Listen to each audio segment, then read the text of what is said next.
ENP review notebook is just a simple notebook. Isang simpleng notebook sa akin na actually hand-me-down pa yan galing sa nanay ko.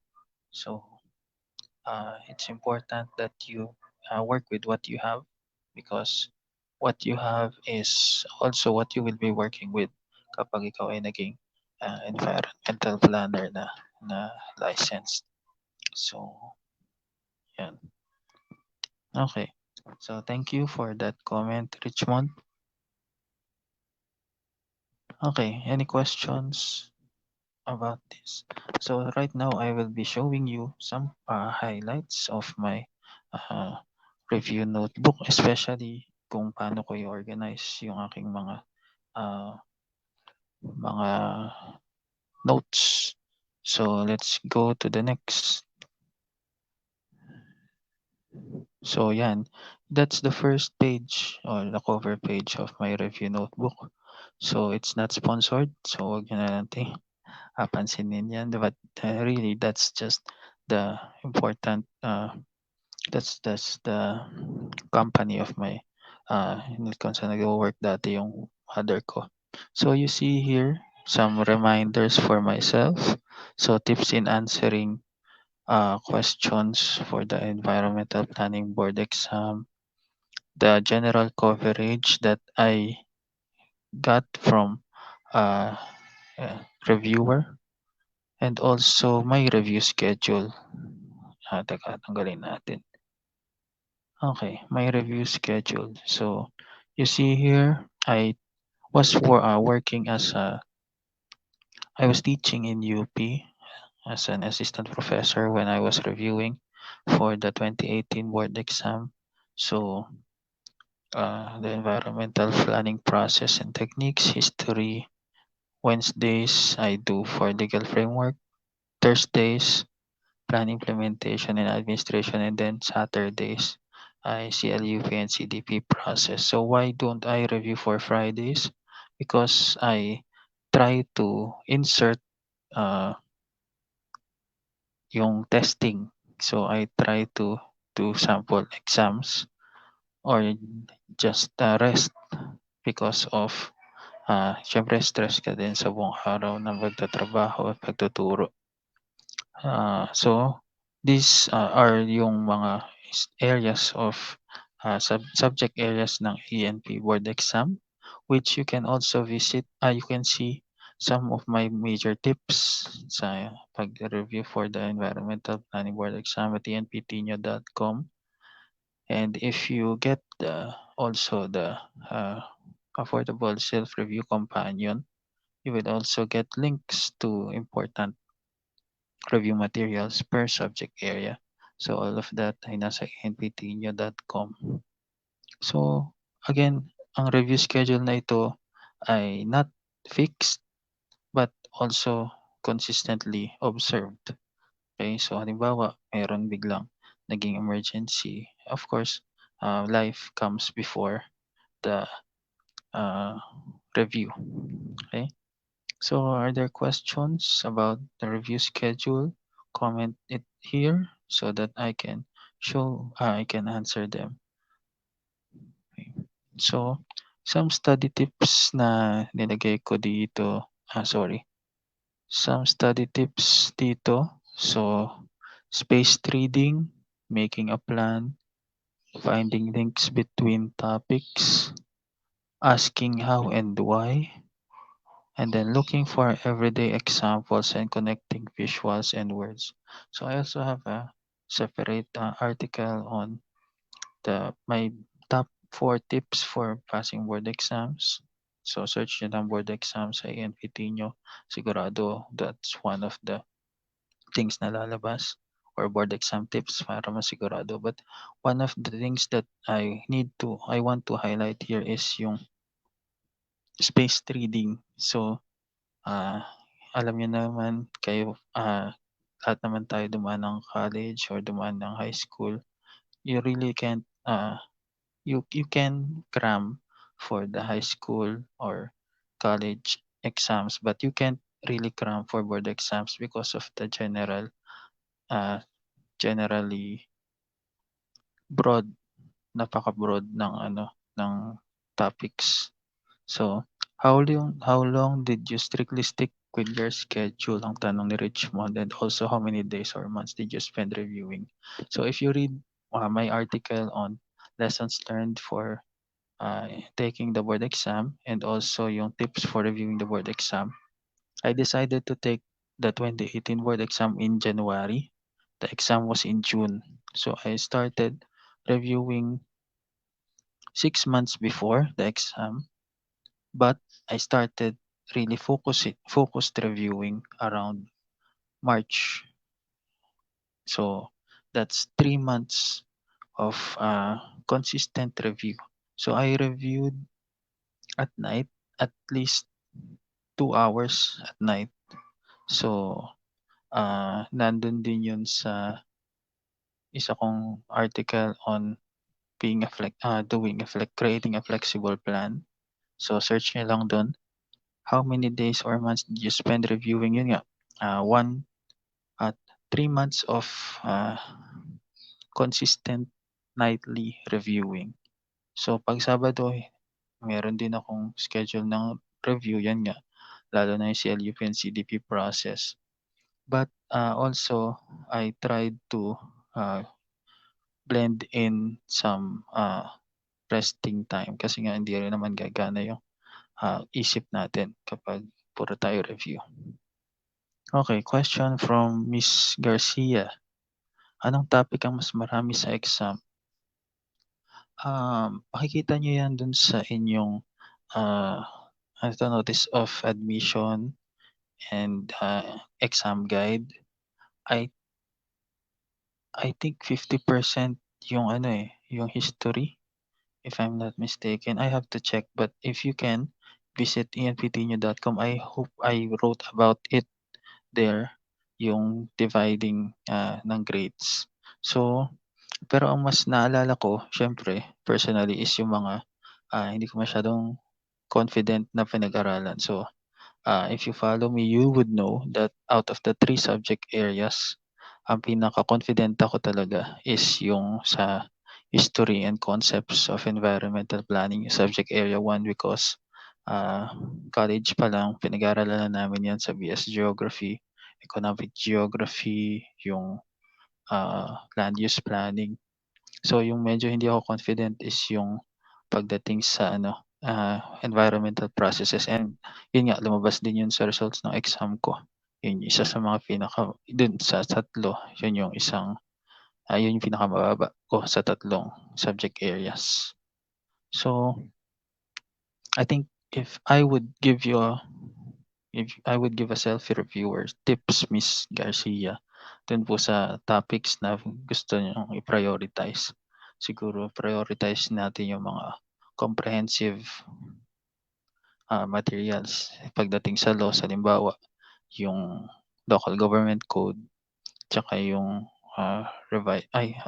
rationalized planning system guidebook ng DILG, and also the comprehensive land use planning guidebook ng HLURB. Okay, I hope that answers your question. So if you have more questions, feel free. If you have follow-up questions, feel free. So, and you can take a screenshot of this.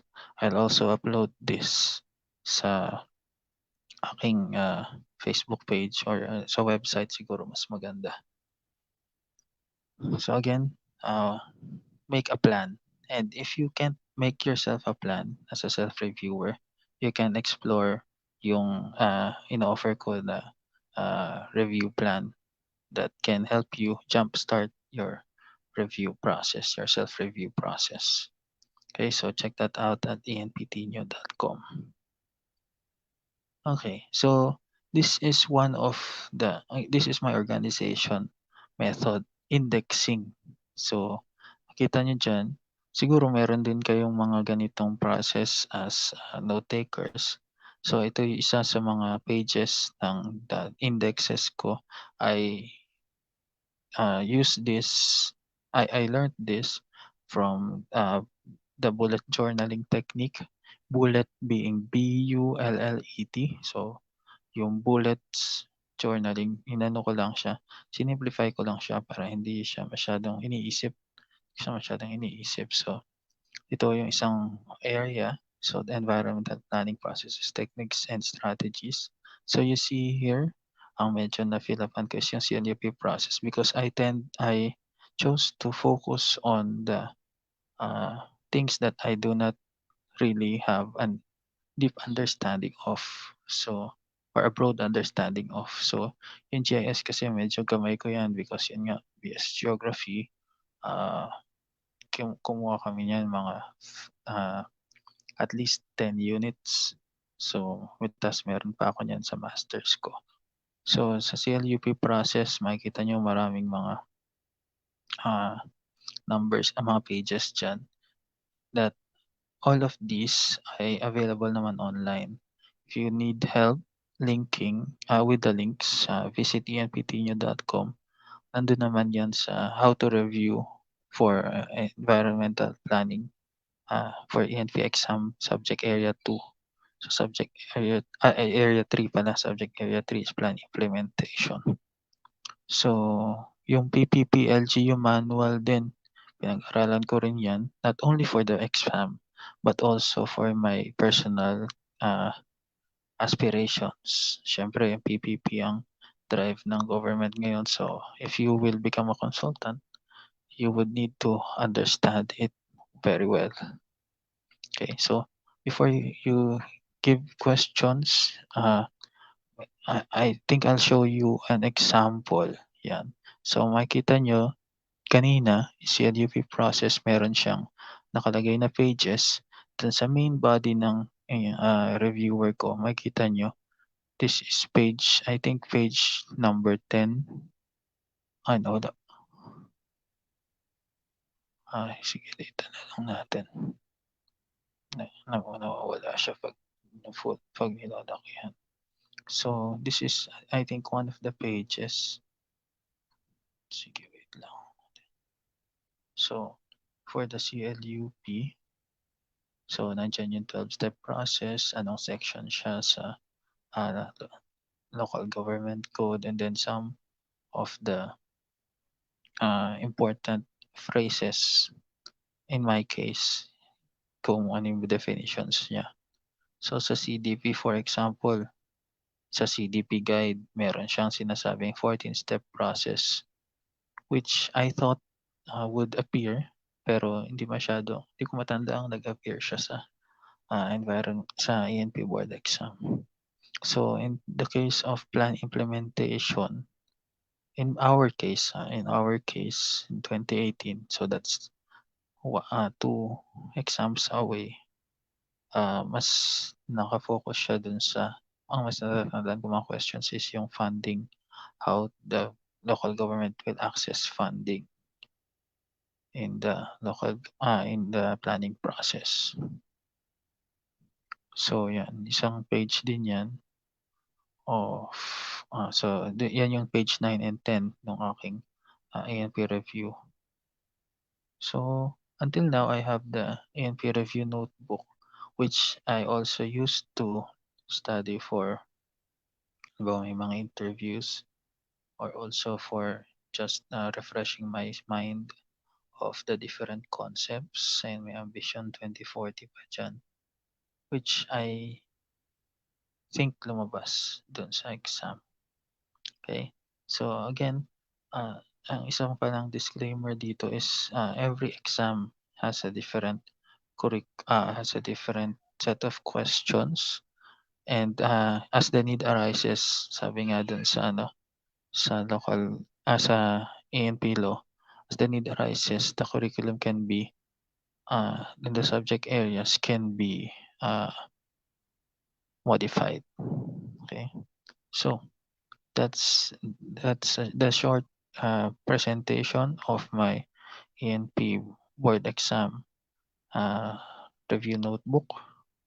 If you have questions na gusto nyo masagot ngayon, we still have around 4 minutes for questions. Okay, siguro habang naghihintay ako ng questions. Sige, hintayin ko lang yung questions niyo for another 30 seconds.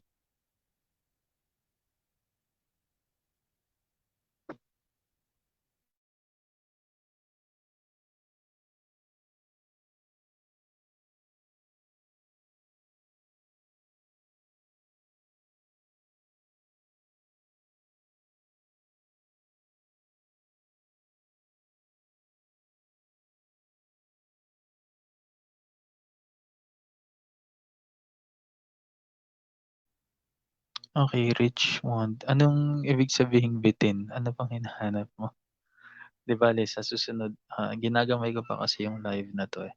So, sa susunod siguro, I'll invite, guests ko para mas maging ano, mas maging, ah, question and answer siya, okey? Tsaka marami naman na, kayo ring makikita dun sa enptinio.com. So, you have those, uh, resources also, if you have, if you want to, access yung, shared drive ko, puwede rin yun. Punta rin kayo sa enptinio.com, search niyo lang dun review materials or, gladly sa, Google. Isa sa mga top results yung pages ko on, review materials. So, those are not mine. Again, those are not mine. Those are, naipon from various people, which I hope will help self-reviewers, increase their, knowledge on urban planning. So for links, search niyo lang actually enptinio.com, enptinio.com on Google. Makikita niyo na dun, and then there are, pages focused on environmental planning. Isa rin sa mga top results kapag sinearch niyo yung ENP exam ay yung page ko on what you need to know on the ENP board exam. So again, for those who are, watching this on replay, the ENP board exam is scheduled on July 27 and 28 as of now. And as of now, tuloy siya face-to-face with, reduced capacity, I think. If you have more questions, connect with PRC. Uh, I am not affiliated directly with PRC, though I am a member of the PIEP, a regular member of the PIEP. So this, video was about some of the pages of my ENP review notebook. So if you have specific questions, message me, or you can also talk about, one-on-one coaching if you want. So, yan, nandiyan lang naman ako sa, Pass the Board Exam, ENPTinio, enptinio.com. Okay? So, kung wala na, comment na lang kayo below, and thank you for your, uh, time and attention.